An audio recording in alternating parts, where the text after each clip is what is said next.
Remember मी एक गहन romantic drama film है जो 2010 में रिलीज हुई थी और इसे एलन कॉल्टर ने निर्देशित किया है। इस फिल्म की कहानी एक युवा पुरुष आर्यन के चरित्र पर केंद्रित है जो अपने व्यक्तिगत संघर्षों और पारिवारिक समस्याओं का सामना कर रहा है। यह कहानी प्यार, नुकसान और पारिवारिक संबंधों की जटिलताओं को दर्शाती है जो अंततः एक दिल को छू लेने वाले क्लाइमेक्स तक पहुंचती है। इस नैरेशन में हम फिल्म के पात्रों, उनके प्रेरणाओं और कहानी के महत्वपूर्ण क्षणों को खोजेंगे ताकि आपके YouTube दर्शकों को इसकी कहानी का पूरा आइडिया मिल सके। फिल्म की शुरुआत आर्यन से होती है जो न्यूयॉर्क सिटी में रहता है। आर्यन का एक परेशान अतीत है जिसमें उसकी जिंदगी को समझना मुश्किल होता है। उसका एक छोटा भाई रोहन एक दुखद घटना का शिकार होता है जो आर्यन के परिवार को तोड़ देता है। आर्यन का पिता राजेश है जो एक सफल व्यवसायी है, लेकिन उनका रिश्ता तनावपूर्ण है। आर्यन अपने पिता की अपेक्षाओं से खुश नहीं है और इसी वजह से वह विद्रोही व्यवहार दिखाता है। दूसरी ओर हम दिया से मिलते हैं जो एक निर्दोष और आशावादी लड़की है। दिया का भी एक कठिन अतीत है। उसकी माँ एक हिंसक संबंध से गुजर रही है जो उसके भावनात्मक संतुलन पर असर डालता है। ये पात्र एक ऐसे शहरी माहौल में बसे हैं जहां उनके अनुभव उनकी निर्णयों और संबंधों को आकार देते हैं। न्यूयॉर्क का जीवंत पृष्ठभूमि फिल्म की कहानी को और भी दिलचस्प बनाता है। आर्यन की जिंदगी में बदलाव तब आते हैं जब वह एक कॉफी शॉप में दिया से मिलता है।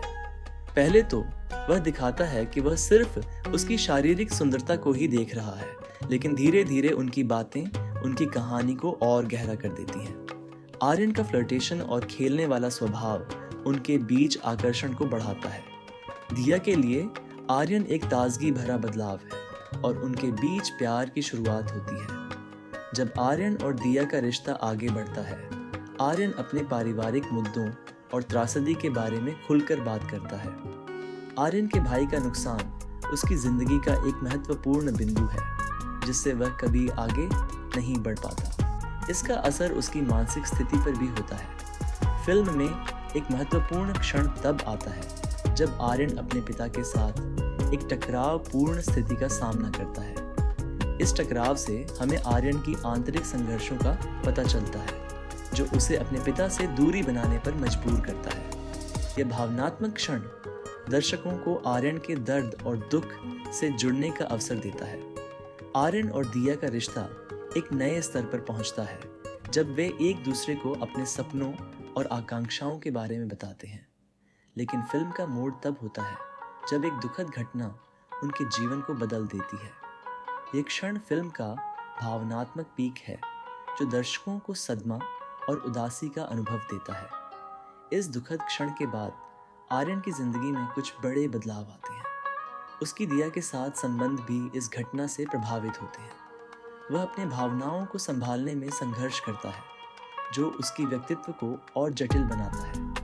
दिया के साथ उसकी बातें और उनका भावनात्मक संबंध इस क्षण के बाद और भी गहरा होता है। फिल्म का अंत दर्शकों को एक मीठापन एहसास देता है। आर्यन और दिया की कहानी एक यथार्थवादी दृष्टिकोण से दिखाई गई है जहां प्यार और नुकसान एक दूसरे से इंटरट्वाइंड होते हैं। रिमेंबर मी एक ऐसे नैरेटिव को प्रस्तुत करता है जो प्यार की सुंदरता के साथ साथ त्रासदी के पहलुओं को भी समझाता है। ये कहानी हमें सिखाती है कि जीवन में सब कुछ परफेक्ट नहीं होता, लेकिन उसके बीच में प्यार की कहानियां हमेशा हमारे साथ होती हैं। आर्यन और दिया का सफर एक ऐसा अनुभव है जो दर्शकों के दिल को छू लेता है और उन्हें अपने रिश्तों और संघर्षों पर विचार करने पर मजबूर करता है।